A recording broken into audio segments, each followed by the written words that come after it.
Home Services. It's 11 o'clock. Good morning. Taking a live look outside right now from the top of News 2 studios. Looking fine. Storm Team 2 radar starting to show a few isolated showers down along the lower Charleston County coast, but for now we're mostly dry. Temperatures climbing through the upper 70s into the low 80s. We're marching our way into the mid and upper 80s here through the lunch hour into early afternoon, with scattered and numerous showers and thunderstorms developing later on today and into this evening. CCSD Virtual Academy deadline, what you need to know before school starts this fall. Face mask enforcement, the impact it's having on tourism in the Lowcountry. And a new Star Wars special you won't want to miss. News 2 Midday starts right now. Now, Count on 2, live and local in the Lowcountry. This is News 2 Midday. Good morning. Thanks for watching News 2 Midday. Today is Friday, August 14th. I'm Taylor Murray in for Temple Ricky. Today is the last day to register for the Virtual Academy being offered this year for Charleston County School District. This is one of 3 options for parents. The 3 learning options in CCSD are in-person, virtual, and temporary remote instruction. District officials say the Virtual Academy is best for parents who know they do not want their child in the classroom. You are not stuck with the option you choose for the first day of school. CCSD's chief academic officer says kindergarten through 8th grade students can choose another option after 9 weeks. High school students must commit to the chosen option for at least a semester before switching to another option. That way, that's a nice block where we can do a progress report, sum up progress made to date, and make a transition, if it's not been working well for a particular family, back into either a temporary remote, or if there's room in the school, and that's where the families are now, to in-person instruction. A CCSD parent shares with us that she chose virtual learning for her twin boys. She plans to connect with other families in the Virtual Academy to make the process easier. I know some people already who are doing the virtual option, and so I want to get those parents together and try to come up with something creative so that we can get our kids together on a daily, maybe bi-weekly kind of option, and whichever house they go to, being outside, socially distanced, doing things that are maybe like some kind of fun gym class. Right now, CCSD only plans to let 25% of students back in the classroom for in-person learning. There's still no plan on how those students will be selected. You can find a link to the Virtual Academy registration on the district's website. State Superintendent of Education Molly Spearman in the Lowcountry yesterday, meeting with CCSD leaders to discuss safe reopening plans. News 2's Danielle Hensley joined the school leaders for a tour of a local elementary school to see how the district is preparing for students to arrive in just a few weeks. State Superintendent of Education Molly Spearman says CCSD is leading the state in reopening plans. Other districts are implementing social distancing measures such as plexiglass dividers on desk. State Superintendent Molly Spearman says in-person education is best for students, and that the state is working to get everyone back in the classroom as safely as possible. And we are requiring, though, that every district look at their numbers every 2 weeks as the trend data comes out and as they change their mode of instruction. CCSD Superintendent Jaretta Postlethwaite says there is a new online platform that will be used this year, which is said to be more user-friendly. Teachers have been trained on the software, and the district is providing training for parents. Where they will actually receive training about how to turn on the Chromebooks, how to use the software that's available, what's expected, where to look for their children's records, and where to look for their children's homework. Postlethwaite says school nurses have been trained by the Department of Health and Environmental Control on contact tracing. We'll follow the DHEC guidelines. Those who've been within 6 feet proximity of a student for more than 15 minutes will be contacted that day if possible. And then we'll follow the protocol about quarantining the students. CCSD will require masks be worn by everyone in school all day. Reporting in North Charleston, Danielle Hensley, Count on 2. The question of whether to return to the classroom is especially difficult for parents and teachers of special education students. Special education teachers say those students may have a hard time adjusting to a virtual setting, and many are at a higher risk of COVID-19 complications. Some teachers are opting out of teaching for their safety and that of their family. Secretary of Education Betsy DeVos laid out what districts should do if they do not have enough teachers for in-person and virtual options. All educators and families need to be focused on doing what's right for kids. The National Education Association worries the threat of federal or state funds being withheld will pressure schools to reopen, even if it's not safe. The Department of Defense wants children who attend school on military bases back in the classroom. Plans for the new school year include in-person, remote, and virtual learning options. Right now, 10,000 students are enrolled virtually. 25 of 50 schools on military bases in the U.S. will be remote. The DoD says it is ready to react to any COVID-19 outbreaks at these schools and that they'll do whatever's necessary to keep military families safe. Guidance on taking care of children during the pandemic released by the American Academy of Pediatrics. Experts say cloth masks can be safely worn by children ages 2 or older. This includes most children with underlying health conditions. They say school and child care plans must include wearing masks and suggest having your child wear one at home so they can get used to it. The experts also say a child should be tested for COVID-19 if they develop symptoms, were in close contact with someone infected, or scheduled for elective surgery. If that test comes back positive, other family members should also be tested. Doctors are addressing how to prevent bringing COVID-19 into your home after school. Suggestions include having your child immediately change clothes and leaving their backpacks at the front door. Doctors also say to continue hand washing and make sure masks are washed every day. One doctor shared the precautions he taught his own children for the classroom. Try not to touch your face. Don't share drinks. And just really be extra mindful about close contact. Doctors also say parents should show kids how to properly wear a mask and to pack extra in their backpacks. Today is move-in day for the class of 2024 at Charleston Southern. New student and freshman orientation start tomorrow and classes start Wednesday. And the College of Charleston pushed back the first day of classes to September 14th. Students were originally scheduled to start classes August 24th. All classes are starting virtually, and housing, dining, and parking fees are prorated according to the new first day of classes. Tentative move-in dates are September 11th through 13th. Students will have to sign up for a time slot. Starting this weekend on the Isle of Palms, hundreds of parking spots back open for beachgoers. This after weeks of battles over the issue. News 2's Riley Benson has been covering the story since spots were first eliminated. Isle of Palms leaders voted to ease parking restrictions on the island today. This comes nearly a month after City Council voted to eliminate a significant amount of beach access parking back on July 15th. The restrictions have come with heavy criticism. Parking will now be available along Oceanside of Palm Boulevard from 21st through 40th Avenues, along one side of the Finger Streets from 3rd through 9th, the land side of 41st through 57th on Palm Boulevard, and municipal lots are now open for full capacity. Isle of Palms Mayor Jimmy Carroll says restrictions were put into place to prevent the spread of COVID-19, but says case numbers have actually increased. Carroll believes City Council was doing everything it can to protect both residents and visitors to the island. 8% of active cases in Isle of Palms. That's a lot. So let's spread it out a little bit. Let's give people more room to social distance. And, you know, these are baby steps. This is an unprecedented pandemic. There's no rule book to tell us how to do anything. You give me a hurricane, we know what to do. You give me an unprecedented pandemic, and none of us know what to do. But we're trying our best.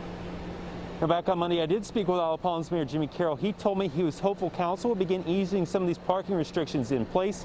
One thing to note, the new restrictions won't take effect until Sunday. That's when the parking emergency ordinance is set to expire. From the Isle of Palms, Riley Benson, Count on 2.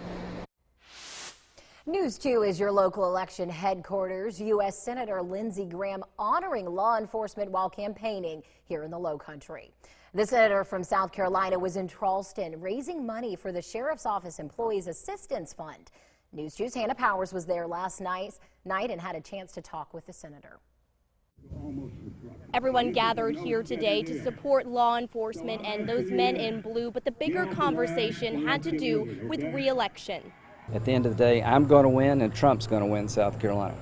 Re-election on the mind of Senator Lindsey Graham. He answered questions at the event covering topics on the front of many people's minds, like Black Lives Matter protests and calls to defund the police. And what's going on in America has got zero to do with George Floyd.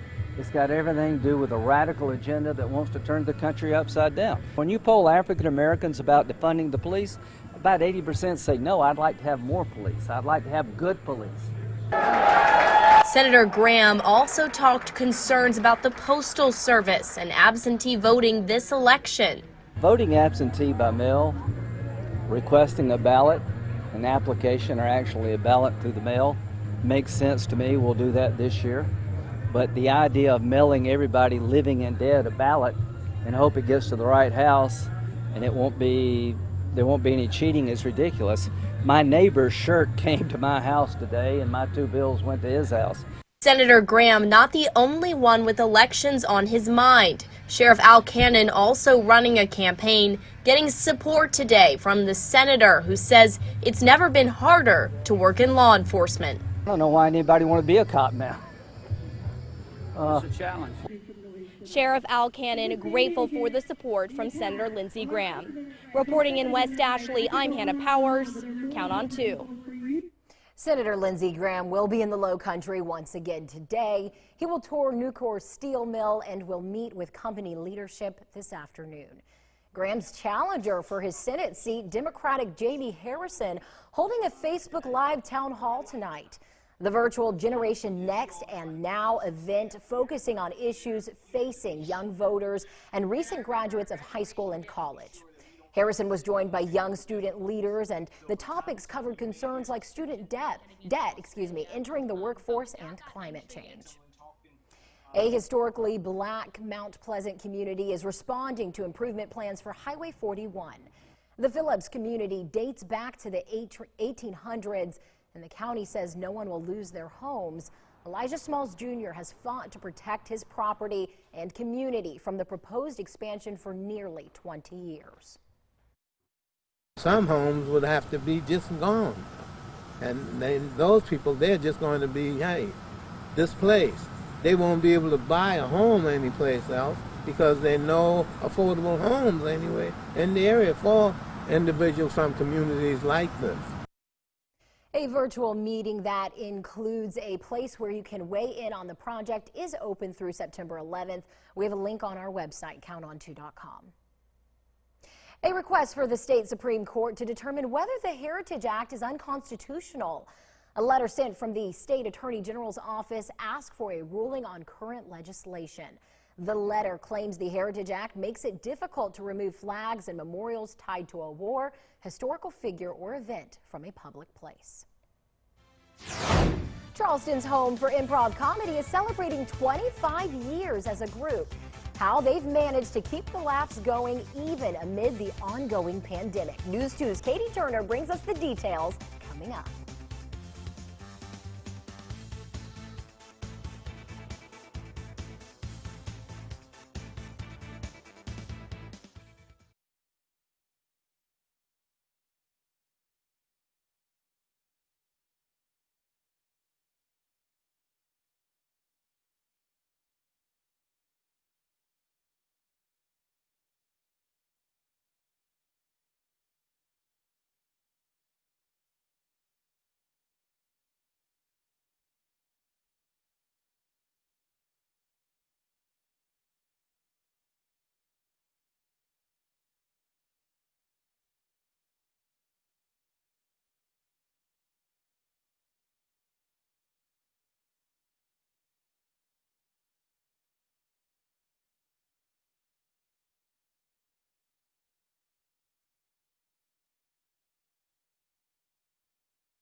South Carolina's $24 billion tourism industry has taken a hit because of the pandemic.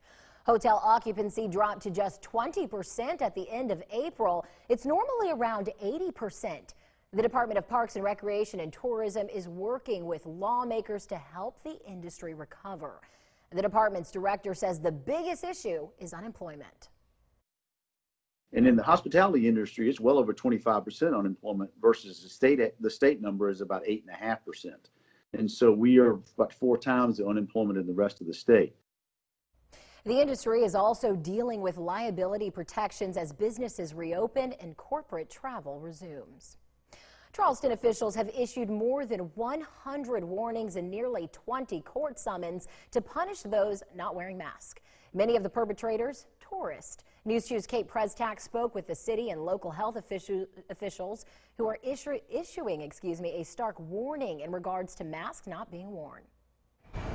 That's right, and according to the city's livability office, those mainly not following that mask ordinance are both tourists and tour guides. I think the tourism side is a little problematic.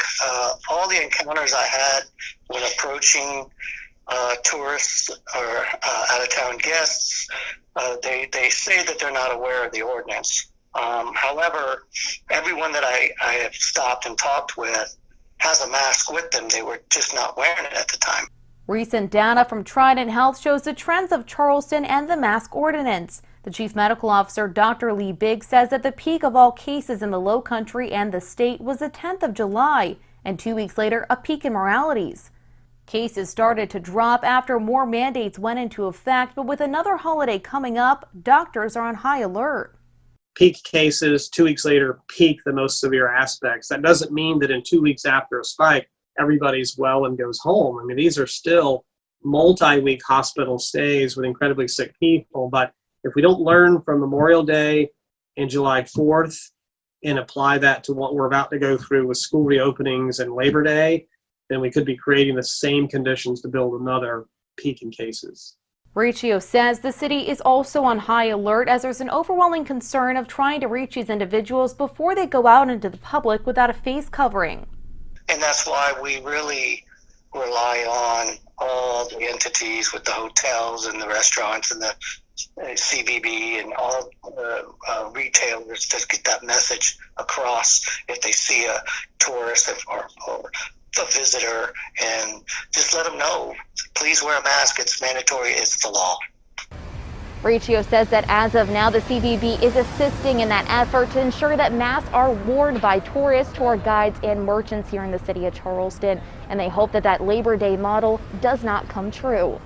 In downtown Charleston, I'm Kate Prestak. Count on 2. A face mask giveaway this afternoon being held by Representative Gilliard and his team in an effort to keep those in need of face masks safe from spreading or contracting COVID-19.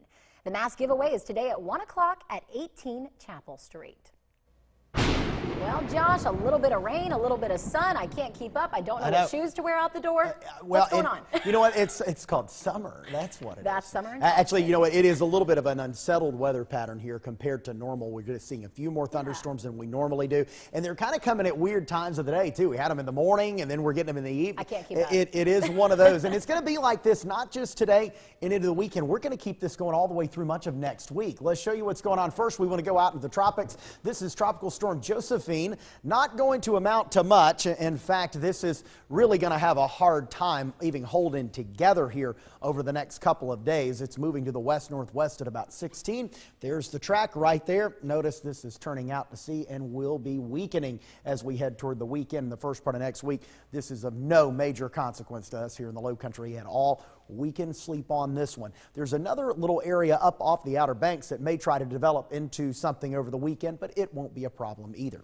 Upper 70s to low 80s right now, except low to mid 80s out toward the Sea Islands where we've seen a little more sunshine. Upper 80s to near 90 if this afternoon inland. We'll be in the mid 80s out toward the beaches. A southwest wind at about 5 to 15 miles per hour. As we move toward 1 o'clock, we'll maintain about a 30% chance of a shower or a thunderstorm. 89 as we head toward 3, around 87 at 5, 84 at 7.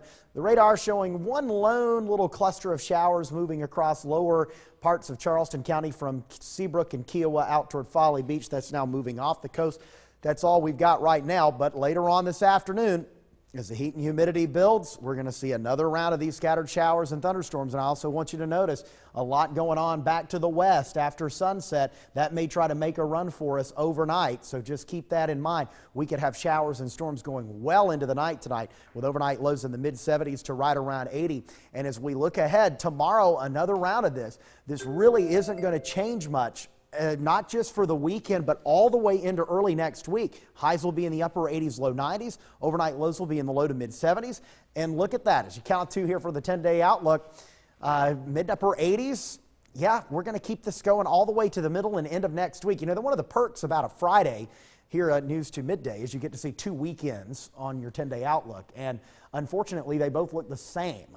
It's going to be partly to mostly cloudy, warm, humid, with occasional showers and storms based off of everything we see right now. Well, hopefully we can dry it out a little bit as we get into next week, but at this point I wouldn't hold my breath on it.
A rare heart condition often caused by viral infections is now linked to COVID-19.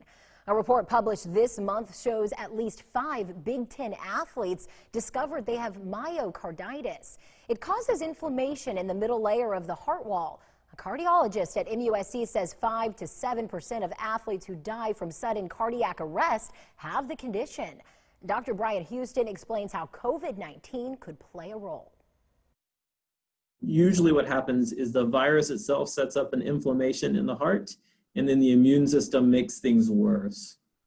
So we think that COVID-19 or the coronavirus could similarly cause a myocarditis.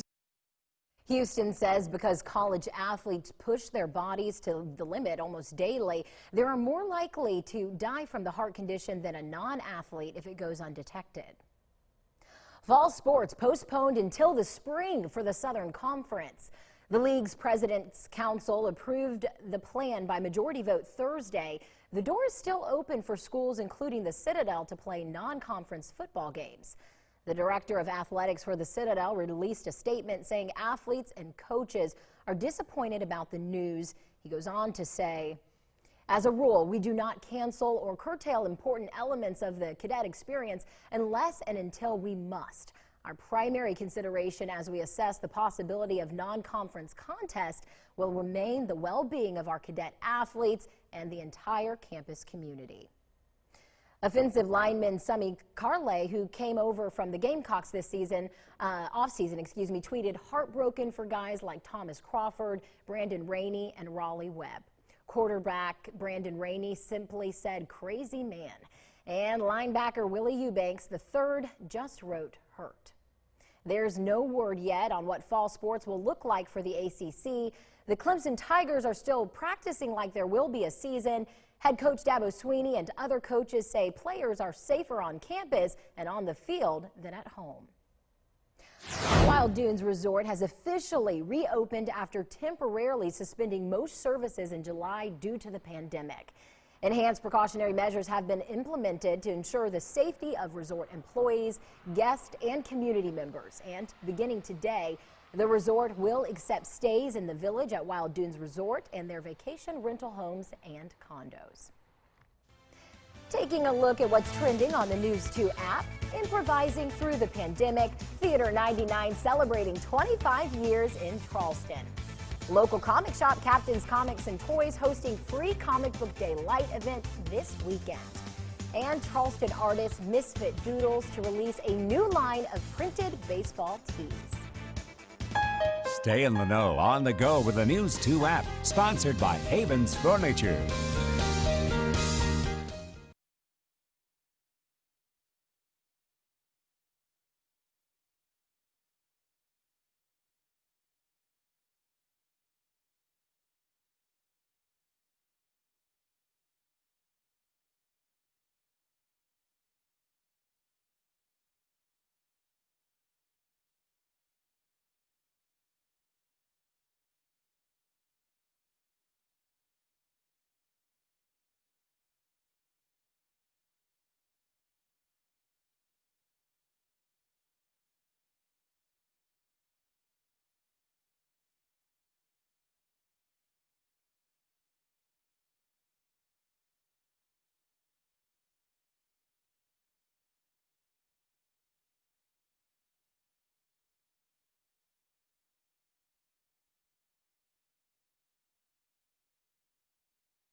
Now, Count on 2, live and local in the Lowcountry. This is News 2 Midday. Good morning. Thanks for watching News 2 Midday. Today is Friday, August 14th. I'm Taylor Murray in for Temple Ricky. Let's head right over to the Lowcountry's morning meteorologist, Josh Marthers. Josh, good morning. Hey, Taylor, let's show you what's going on. Already a few showers trying to pop right now out along the coastline, and these are some pretty decent showers about to move over Lake Marion. I wouldn't be surprised if we get some lightning strikes in these here in the next little while. Bottom line here today, just be prepared for a shower or thunderstorm really at any point. These will be popping up. They're going to be popping up at random. You could get a downpour at any time between now all the way through the night tonight and into the day tomorrow. Highs will be in the mid to upper 80s. We'll keep that rain chance going through the weekend. We'll talk a little bit more about your weekend forecast coming up with the Low Country's only 10-day outlook. That's at about 10-15 minutes from now. The family of a Charleston man who was assaulted last week speaking out. News 2's Raymond Owens spoke to the family, who says they want more people charged for allegedly trying to help that suspect get away. The family of Philip Rock held a press conference today saying that they want justice after he was punched out right here at the Players Place in West Ashley last week. Upon walking to his car, he blacked out, woke up in the hospital. He was informed by staff and others at Players Place Billiards that he fell. Rock had a dash camera in his car. His wife went to go check the camera, and she was appalled and surprised at what she saw.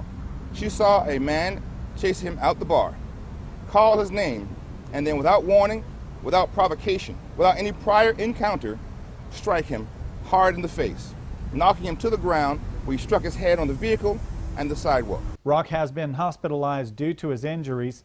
Charleston police arrested and charged Christopher Lee White, 35, with assault and battery of a high and aggravated nature for the incident that happened last Wednesday night. On the video, which you will be provided with, it can be heard saying, "Go home, Chris," to the assailant. Right after the attack happened, he was aided and abetted and allowed to escape apprehension. We believe that on that night, that the bar owners and operators knew what had happened, but failed to report that to the police, failed to report that to Mr. Rock. I called and stopped by Players Place but could not reach them for comment. In their press release, the Charleston Police Department said, quote, "The management of Players Place Billiards and Sports Pub was very cooperative and instrumental in the investigation." Frazier tells me the family plans to continue pushing for justice in this case, possibly even holding protests in the future. In West Ashley, I'm Raymond Owens. Count on 2. A wrongful death lawsuit filed on behalf of the tow truck driver killed in an accident on the Don Holt Bridge. William Ellis Jr. tried to help another driver who pulled over on July 1st, along with Charleston County Deputy Mike Costanzo. Another driver then slammed into the deputy's cruiser, injuring the deputy and causing Ellis to fall into the Wando River. His body was recovered the next day. The lawsuit claims the driver who hit the cruiser and the SCDOT were negligent. It says the DOT did not have a way to keep Ellis from falling off the bridge. The Charleston County Sheriff's Office is investigating a shooting on Savage Road. Medics took one victim to the hospital around 8 last night. That person is expected to be okay. There is no word on any arrests this morning. Deputies are also investigating a shooting on James Island. We are told a vehicle was damaged by gunfire around 7:30 last night on Grimble Road. No injuries were reported. A man rescued from a trench on Pawleys Island. According to Midway Fire Rescue, that man got buried up to his shoulders in a pit yesterday on a construction site on R.B. Thompson Way. The man, who reportedly works for Georgetown Water and Sewer District, was treated at the scene. Medics then took him to the hospital. There is no word yet on his condition. Charleston's home for improv comedy, Theater 99, is celebrating 25 years as a group. News 2's Katie Turner explains how they've managed to keep the laughs going over these last few months. Sometimes it works, sometimes it doesn't, but the beauty of it is that you get to try again, you know, so it's okay. There's fun in failure. There's funny in failure too. An abundance of laughs for 25 years, since 1995, when Brandy Sullivan, Greg Tavares, and Timmy Finch performed their first improv show as the group The Have-Nots. We have a really unique chemistry that's always worked. We've always been on the same page as far as, you know, loving it. And we love each other. It's like a family now, more than, you know, friends. It's definitely a little family. Their family facing a brand new challenge as COVID-19 has forced their doors to shut since March. We started streaming shows at the theater when it was safe enough for us to get on stage without masks and do the shows. We're like, let's do this. And so we started streaming them, and we have like a group of 10 people in the audience, like family and friends that come in. So it really has that interactive feeling still, and we get people to chime in online. And what felt like the first time in months, they were able to laugh again. It's one thing that we missed in those first few months. It's like, wow, we're used to laughing a lot more regularly. So it was good to get back to that. The Have-Nots will be performing a live stream show for their 25th anniversary as well as the 20th anniversary of Theater 99 this Saturday. You can find out everything you need to know on our website, counton2.com. In studio, I'm Katie Turner. Count on 2. Now it's time to take a look at some of the big stories from around the country trending on counton2.com right now. After being closed for months due to the pandemic, AMC announced it's reopening theaters next week. And tickets will be just 15 cents on reopening day to mark the company's 100th anniversary. It's never too early for tricks and treats, right? You may have noticed Halloween-specific candies and packaging already available in some grocery stores. Hershey has joined forces with retailers to have their products available earlier than usual. This because candy makers fear the COVID-19 pandemic might negatively affect sales during what is typically their biggest season. Dunkin' is thinking pumpkin. The Massachusetts-based company is making its pumpkin-flavored coffee and espresso and bakery treats available next week. This is the earliest Dunkin' has brought its fall-flavored products to consumers. The fall items will be available for a limited time. No word yet on if Dunkin' plans to bring its Christmas treats back earlier than usual this year as well. And a new candy shop in New York City is going to make life a little less sour. You can go wild in the first ever Sour Patch Kids store that's now open. Inside, there are tons of colorful, limited edition merchandise, along with the candy that's for sale, including mugs, t-shirts, socks, and even beach totes. Visitors also get to try out known sweets that have been reimagined with the Sour Patch flair. Chefs have put their sour but sweet spin on everything from smoothies and ice cream to cookies. Visitors can even create their own candy mix. Taking a look at the satellite image of our brand new tropical storm. Been around for about 24 hours and may not last much longer than 24 hours. Honestly, it is forecast to move to the north of the island and then turn out to sea as it weakens and disappears here as we head toward the first part of next week. On the other side of the break, we'll talk about what you can expect here in the Low Country this weekend with the Low Country's only 10-day outlook. Coming up.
It is 11:41 and temperatures are warming up into the low to mid 80s right now. You can kind of see where the cloud cover's been this morning in the upper 70s to right around 80 in the north. And you get farther to the south back toward Walterboro and even Edisto Beach. It's warmer right now in Edisto Beach than it is in Moncks Corner. You don't see that very often, with temperatures climbing for the most part into the upper 80s to right around 90. Again, this is assuming that we break a lot of the cloud cover and see more and more sunshine. Once the sun comes out, we'll heat up pretty quickly. I mean, we could jump 4 or 5 degrees in an hour in some of these areas that are still stuck in the upper 70s and low 80s. And we'll see another round of scattered showers and thunderstorms. As we plan out the afternoon, intervals of clouds and sun, still just a slim chance for a raindrop or two here through about 1 or 2 o'clock. As we move toward 3, and then eventually towards, say, 4, 5, 6, 7, that's when the rain chance will go up. And we're going to maintain that at a fairly decent level through the overnight hours, and I'll show you why in just a second. First, let's look at the radar. We do have some isolated showers, some heavy showers up across Lake Marion. Those will slide maybe up toward King Street in an hour or two if they hold together. We're also starting to see some showers here across upper portions of Charleston County on the radar, right around McClellanville, and then down a little bit farther south, we've got a few out near the harbor entrance. Those are headed out into the ocean, shouldn't cause any problems. Our high-resolution guidance confirming what I was talking about. Most of us are going to be dry between now and about 2 o'clock. And then once we get toward 3, 4, 5, that's when we'll start to see things heat up with the coverage of showers and storms increasing. And it looks like we may even get an uptick in the action after dark, kind of like what we saw a couple of weeks ago with waves of showers and storms coming through at night. That may be the case tonight, so just be prepared for that. And we're going to keep this pattern going all the way through the weekend and even into next week. This just does not break. So warm, muggy with a storm risk, southwest wind tonight at about 5 to 10 miles per hour in the 70s. Let's look ahead to tomorrow. Near 90, off and on scattered storms. Not a washout. No reason to completely cancel your plans. But I'd have a good plan B, and my plan B would be one I can do just like that if I need to, because these storms are going to be rolling around. Same thing Sunday, Monday, and Tuesday, and count on 2 for the Low Country's only 10-day outlook. As we head into next week, highs will be in the mid to upper 80s with scattered to perhaps even numerous showers and thunderstorms each and every afternoon.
To Your Health, sponsored by Summerbee Senior Living.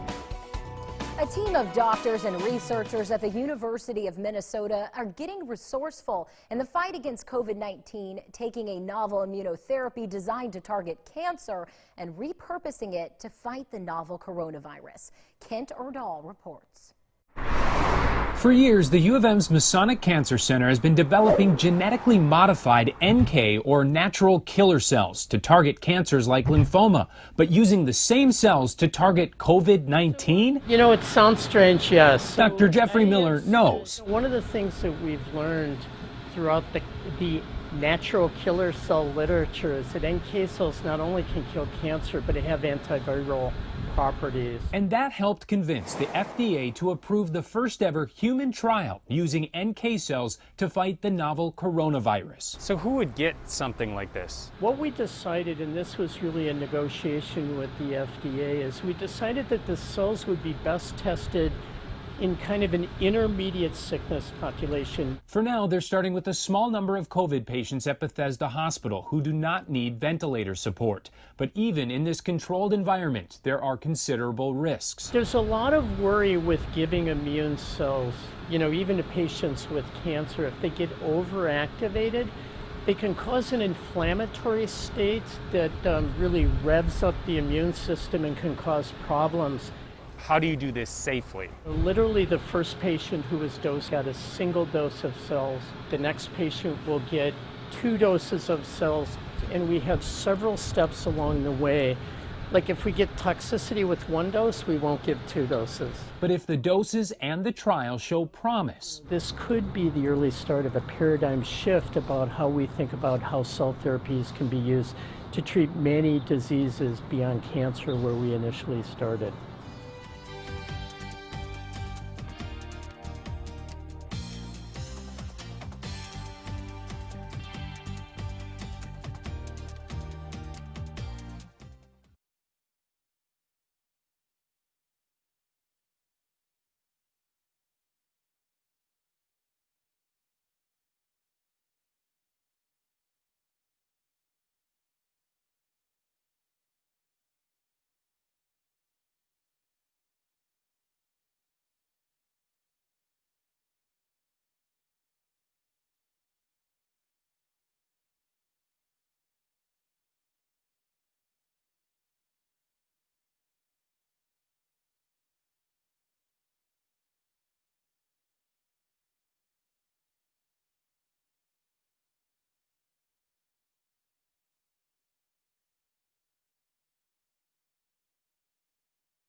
Friday's Pets on 2, sponsored by Ashley Home Store.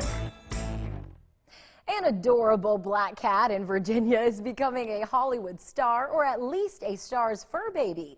The kitty's name is Dennis Quaid, and that's who's adopting him. The actor is the co-host of a podcast called The Pet Show. He says he saw a news story that said the cat had waited more than a year for adoption. Lindsay Ward reports that's when the actor decided it was time to have 2 Dennis Quaids in the family. Danielle Ulmer gives kitty Dennis Quaid all the hugs and scratches, but soon those will come from the Dennis Quaid. That's DQ, is it? It was really off the wall, but I just couldn't resist. Had to. He couldn't pass up adopting this little guy with his name from the Lynchburg Humane Society. Well, I'm out to save all the Dennis Quaids of the world. Ever we could do that. While it's not on the top 10 list for most popular cat names, it has certainly sparked a lot of buzz. Meet Dennis Quaid. After 10 News featured Dennis Quaid the cat in our Clear the Shelter segment. Hi there. How are you? That story caught the attention of the Hollywood actor, musician, and now podcaster. There he is. Yeah, there he is. Up on the couch. We also have the Pet Show that Jimmy here is doing, and I'm executive producing on it, and it's really just turned out to be really one of my favorites. A shelter cat with his name, plus a pet podcast, equals the perfect adoption story. We're going to actually rescue this kid. A tale so good, shelter staff didn't believe it at first. I was like, oh, there's no way this is real. Like, someone's pranking us. I was like, the real Dennis Quaid. We reached out to the shelter. It took us a while for them to actually believe us. And then once we got past the no, we're not trolls or crazy people. After that, they got to meet kitty Dennis Quaid via Zoom.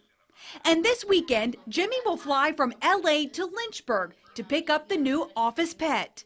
Maybe I should start naming animals in shelters after different celebrities and see who bites. We've already talked about that. We're like, all right, so everyone pick your top 3 favorite celebrities.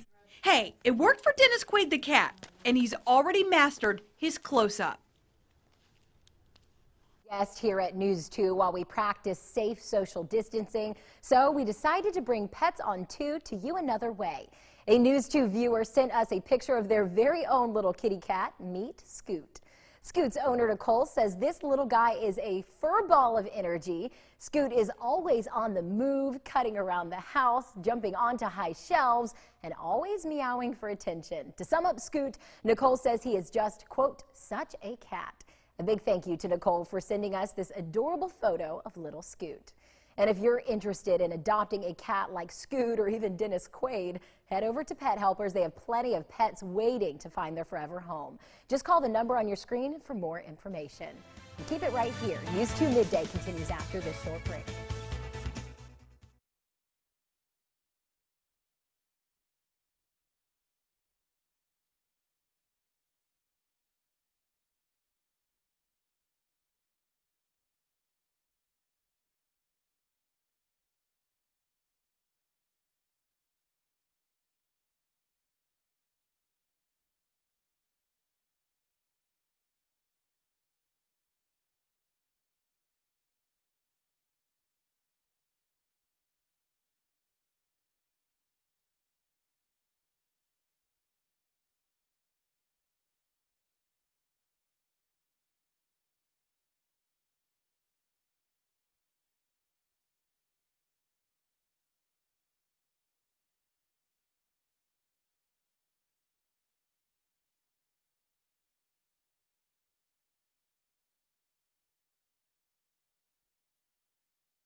A new special called the Lego Star Wars Holiday Special is set to premiere on Disney+. According to StarWars.com, it is set to take place right after the events of the last film, Star Wars: The Rise of Skywalker. In the special, Lego Rey leaves her friends to prepare for Life Day. While on her travels, Rey is thrown into a cross-timeline adventure. Iconic heroes and villains of the saga will show up on the special, including Luke Skywalker, Darth Vader, and Yoda. The Lego Star Wars Holiday Special will debut on Disney Plus on November 17th. Starting today, gamers can grapple with a new edition of the Ultimate Fighting Championship video game. Rick Damagella reports in our game segment. Did I have fights in the street yet? But that was many years ago. Mixed martial arts fans can enter the virtual octagon in EA Sports UFC 4. It's mixed martial arts. We are the hardest. It's been more than 2 years since EA Sports UFC 3, with the latest iteration featuring a new fighter progression system giving players more control over the characters they create, along with updated gameplay mechanics from clinch control to takedowns. It's in a really bad situation here. The game's new career mode gives players the ability to create backstories for their fighters, while relationship-building mechanics affect in-game rivalries and partnerships. Welcome to the UFC. Leveling up in Hollywood, I'm Rick Damagella. And don't go away. News 2 Midday continues right after this short break.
Rooftop weather, sponsored by Preferred Home Services.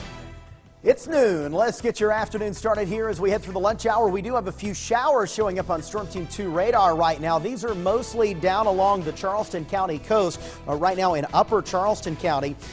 Around McClellanville, seeing a little bit of light rain right now. Nothing to get too worked up over, but later on this afternoon, we'll see more scattered storms. We'll talk more about that and your weekend forecast coming up in about 15 minutes. Now, Count on 2, live and local in the Lowcountry. This is News 2 Midday. Good afternoon. Thanks for watching News 2 Midday. Today is Friday, August 14th. I'm Taylor Murray in for Temple Ricky.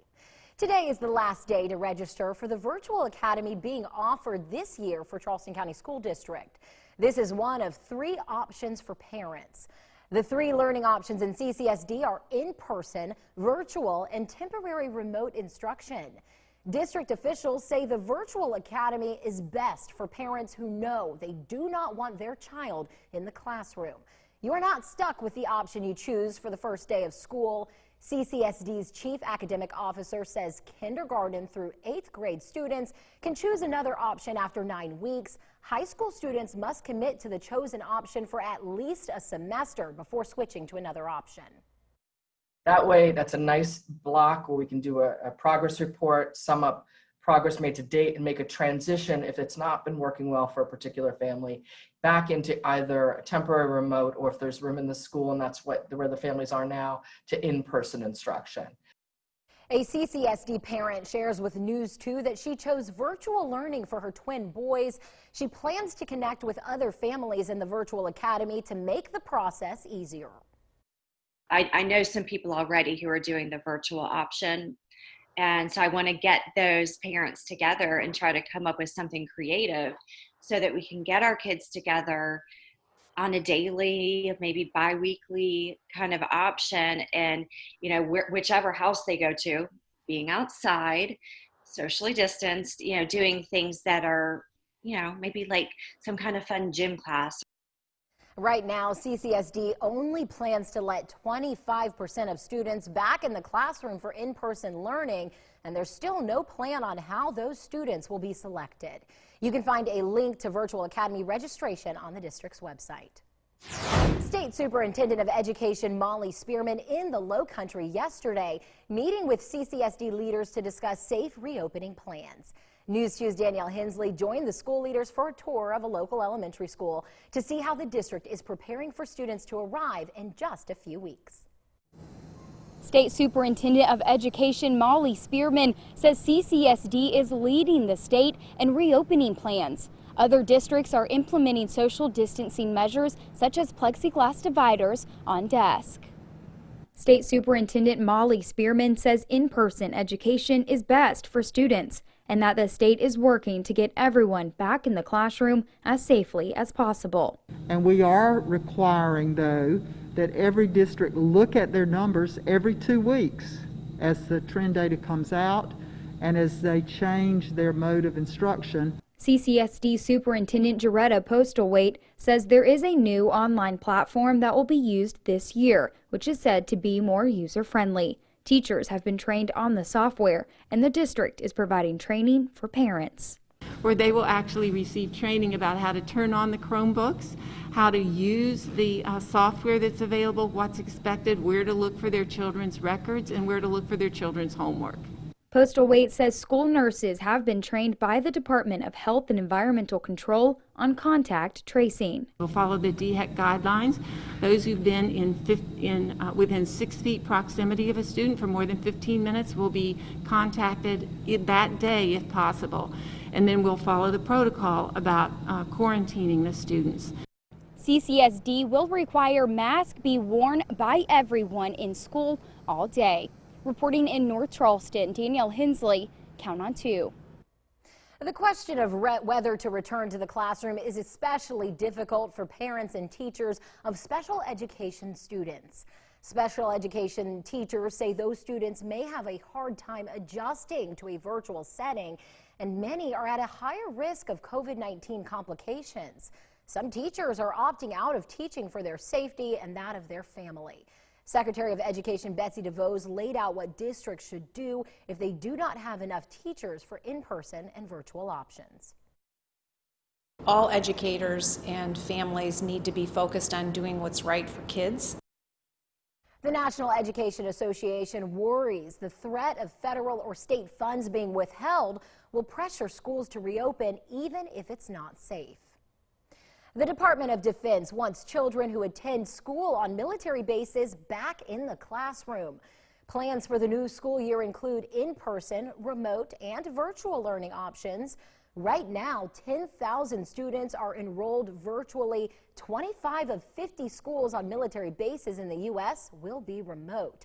The DoD says it's ready to react to any COVID-19 outbreaks at these schools, and they'll do whatever necessary to keep military families safe. Guidance on taking care of children during the pandemic released by the American Academy of Pediatrics. Experts say cloth masks can be worn safely by children ages 2 and older. This includes most children with underlying health conditions. They say school and child care plans must include wearing masks and suggest having your child wear one at home so they can get used to it. The experts also say a child should be tested for COVID-19 if they develop symptoms, were in close contact with someone infected, or scheduled for elective surgery. If that test comes back positive, other family members should also get tested. Doctors are addressing how to prevent COVID-19 in your home after school. Suggestions include having your child immediately change clothes and leaving their backpacks at the front door. Doctors also say to continue hand washing and make sure masks are washed every day. One doctor shared the precautions he taught his own children for the classroom. Try not to touch your face. Don't share drinks. And just really be extra mindful about close contact. Doctors also say parents should show kids how to properly wear a mask and to pack extra in their backpack. Today is move-in day for the class of 2024 at Charleston Southern. New student and freshman orientation starts tomorrow and classes start Wednesday. And the College of Charleston pushed back the first day of classes to September 14th. Students originally were scheduled to start classes August 24th. All classes are starting virtually, and housing, dining, and parking fees are prorated according to the new first day of classes. Tentative move-in dates are September 11th through the 13th, and students will have to sign up for a time slot. Starting this weekend on the Isle of Palms, hundreds of parking spots back open for beachgoers. This after weeks of battles over the issue. News 2's Riley Benson has been covering the story since spots were first eliminated. Isle of Palms leaders voted to ease parking restrictions on the island today. This comes nearly a month after City Council voted to eliminate a significant amount of beach access parking back on July 15th. The restrictions have come with heavy criticism. Parking will now be available along Oceanside of Palm Boulevard from 21st through 40th Avenues, along one side of the Finger Streets from 3rd through 9th, the land side of 41st through 57th on Palm Boulevard, and municipal lots are now open for full capacity. Isle of Palms Mayor Jimmy Carroll says restrictions were put into place to prevent the spread of COVID-19, but says case numbers have actually increased. Carroll believes City Council is doing everything it can to protect both residents and visitors to the island. 8% of active cases in Isle of Palms. That's a lot.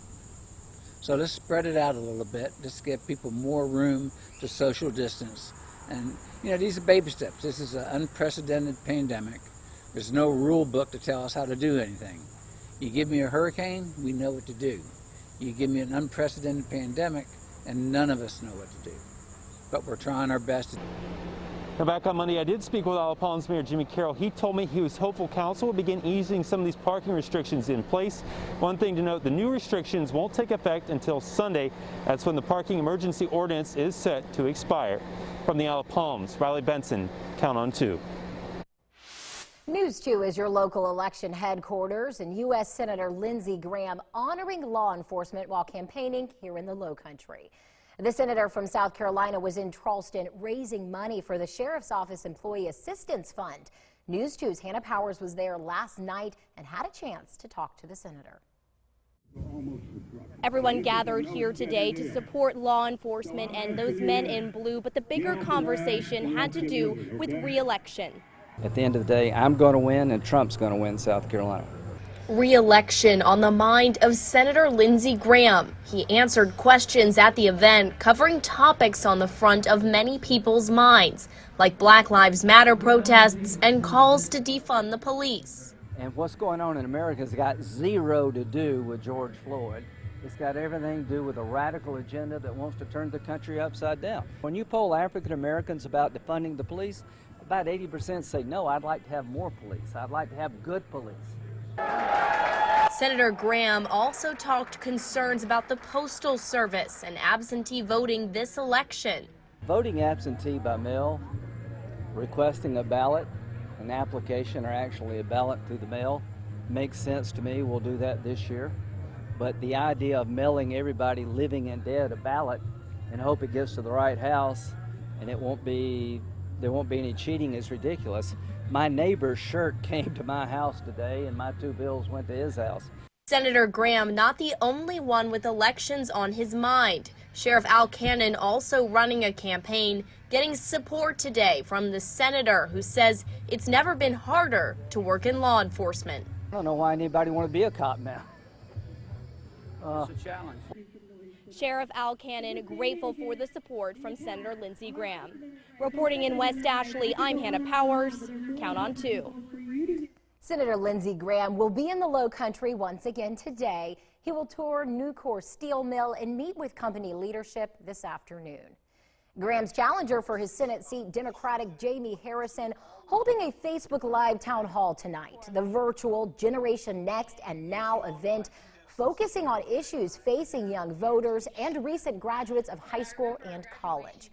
Harrison was joined by young student leaders, and the topics cover concerns like student debt, entering the workforce, and climate change. A historically black Mount Pleasant community is responding to improvement plans for Highway 41. The Phillips community dates back to the 1800s. The county says no one will lose their homes. Elijah Smalls Jr. has fought to protect his property and community from the proposed expansion for nearly 20 years. Some homes would have to be just gone. And those people, they're just going to be, displaced. They won't be able to buy a home anyplace else because there are no affordable homes anyway in the area for individuals from communities like this. A virtual meeting that includes a place where you can weigh in on the project is open through September 11th. We have a link on our website, counton2.com. A request for the state Supreme Court to determine whether the Heritage Act is constitutional.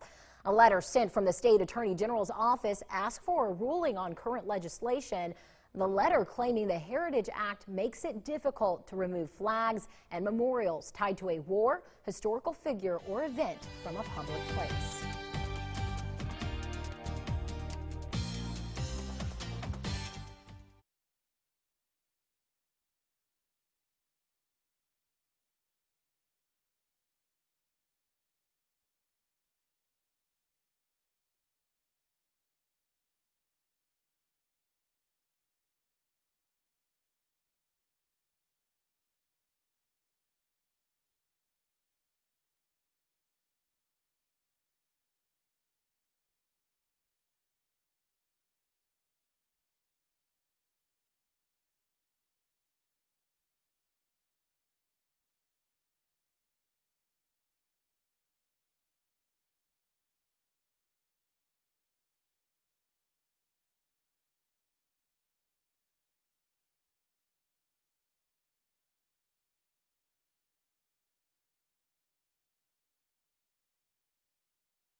More COVID-19 related deaths, are now predicted over the next month in the United States.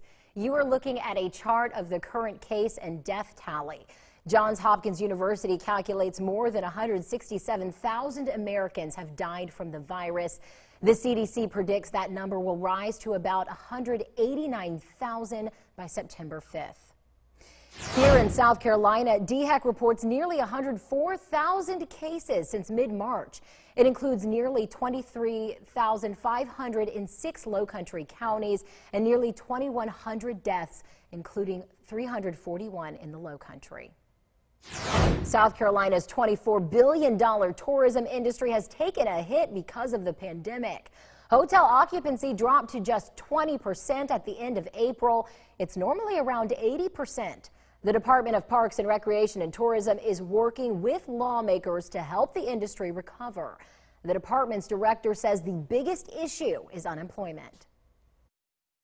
And in the hospitality industry, it's well over 25% unemployment versus the state number is about 8.5%.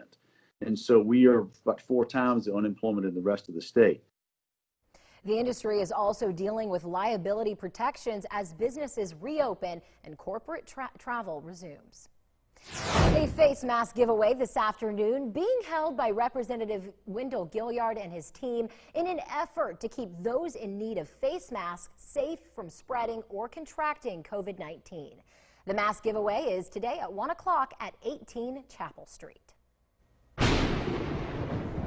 It is 12:18 and we're still tracking a tropical storm out in the Atlantic. This is Josephine, the earliest J storm on record, by the way, in the Atlantic season, and it is headed to the west-northwest at 16. Max winds are at 40. This thing's really barely hanging on. It's not going to make it much longer. It may try to strengthen a little bit, but each advisory, the National Hurricane Center is bringing this intensity down. I just got to be real. I just don't buy it. I just really don't. I'm not sure this thing goes any higher than it is right now. If it even makes it past the weekend, I would be shocked. It's pulling in a lot of dry air. It's being sheared apart. It's really struggling. Remember what I told you a minute ago, too, by the way, if you were watching us about 30 minutes ago, we had a lot of 70s on the map. I said once the sun comes out fully, these temperatures would drop or jump 4 or 5 degrees like that. Well, they did. We're now in the mid-80s area-wide, where a lot of these numbers were only right around 80 at the 11 o'clock hour. As we head into the afternoon, should have no problem making it into the upper 80s to right around 90, except along the beaches will be in the mid-80s. Southwest winds at 5 to 15. Partly sunny. Intervals of clouds and sunshine, very tropical-like look to the sky today, and then we'll see those scattered showers and thunderstorms develop a little bit later on. Planning forecast, 1 o'clock, just a slight chance for rain, 89 at 3. Notice a rain chance going up late afternoon into the evening hours. We'll be in the mid-80s by 7. Storm Team 2 radar showing some isolated showers across the low country this morning. We've got a couple of them out here along the Charleston County coast, one right up to the north of Allendale, right around McClellanville, and then some out off of our coastline. But that's really about it. This one actually clipped the beaches right on Sullivan's and the Isle of Palms, a little sprinkle there. But this afternoon, we'll see more and more in the way of showers and thunderstorms. Now, here's the thing. They're just going to be roaming around, all right? There's no rhyme or reason. The lid's off the atmosphere. They're just going to go wherever they want to go. So there's really going to be a difficult time on timing these and saying location. There's no real distinctive pattern to this, okay? It could rain on you at 3 p.m. It could rain on you at 10 o'clock. It could rain on you at 1 o'clock in the morning. That's just how this pattern is, and it's going to be that way at least through the early part of next week, with highs in the upper 80s to low 90s. And we're going to keep that going all the way into Wednesday, Thursday, Friday, Saturday, Sunday of next week. High temperatures in the mid-80s to right around 90. Overnight lows in the low to mid-70s. Off and on showers and storms. No end in sight to this pattern right now.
A rare heart condition often caused by viral infection is now linked to COVID-19.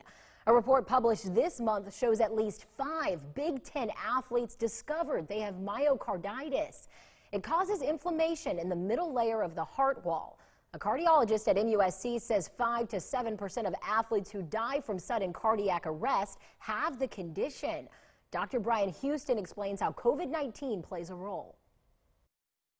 Usually what happens is the virus itself sets up an inflammation in the heart, and then the immune system makes things worse.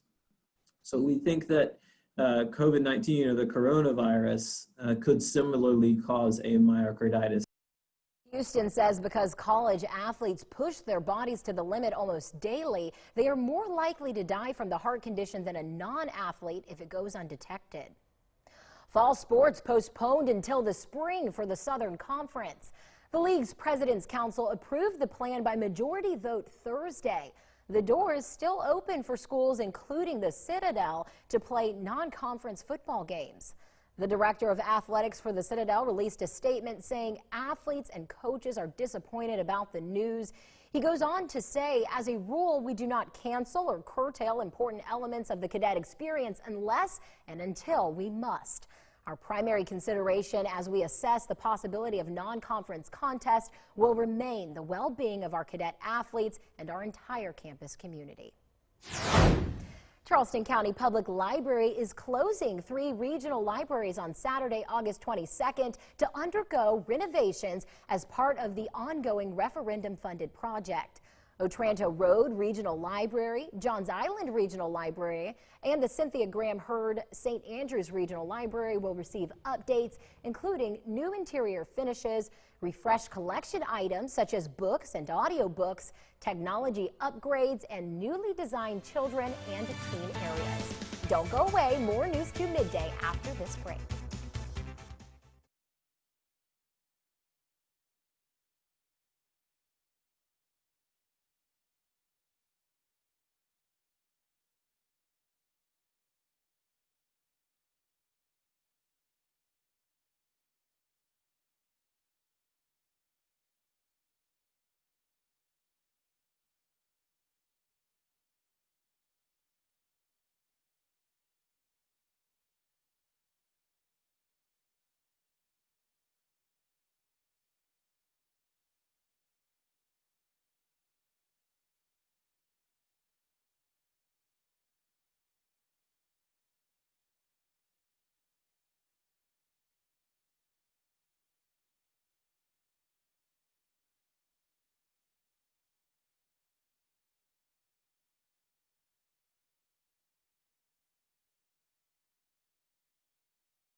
right, here's a final look at your forecast as we head toward the weekend. Really not much change. This is just kind of a rinse and repeat forecast. We've been stuck in this pattern now for about 7 days, and unfortunately, we've got another 7 to 10 of it. Afternoon high temperatures each day within a couple of degrees either side of 90. Overnight lows in the low to mid 70s. Rain chances hovering around 40-50%. And count on 2 for the low country's only 10-day outlook. That goes all the way to next weekend, Taylor Murray. Doesn't mean it's going to rain the entire time. But you know what? I'd be prepared for a downpour at any point. Don't be that person that gets caught off guard, okay? All right, thank you, Josh. And thank you so much for joining us for News 2 Midday. The news continues online at counton2.com. We hope you have a great day. We'll see you back here for News 2 at 4 with Sophia Dessus.